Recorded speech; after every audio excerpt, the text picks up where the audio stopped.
आणि बार्शीचा कुठलाही विकास थांबणार नाही। उलट आपल्याकडनं काही थोडी कमतरता भासली असेल ते आणखीनही जोमानं आपण पुढे चांगल्या पद्धतीने काम करू आणि आणखीनही सर्व जनतेची मनं जिंकण्याचा प्रयत्न करू।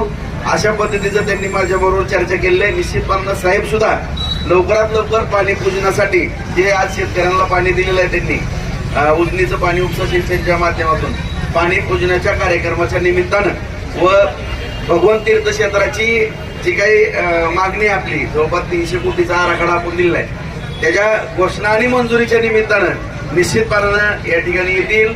आणि मला सुद्धा नवल वाटलं त्या दिवशी विधानसभेमध्ये की जी आमची मागणी आहे साहेबांनी या ठिकाणी शासकीय पूजा भगवंताची करावी सुरू करावी ही जी आमची भगवंत भक्तांची मागणी आहे। निश्चितपणानं भगवंताचं महत्व आज काही काही जणांना कळायला लागलं त्याबद्दल सुद्धा मला आश्चर्य वाटतंय।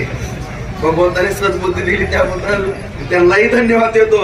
अशीच सद्बुद्धी द्यावी आणि या बार्शी तालुक्याचा विकास व्हावा एवढीच प्रार्थना या ठिकाणी या शिबिराच्या निमित्तानं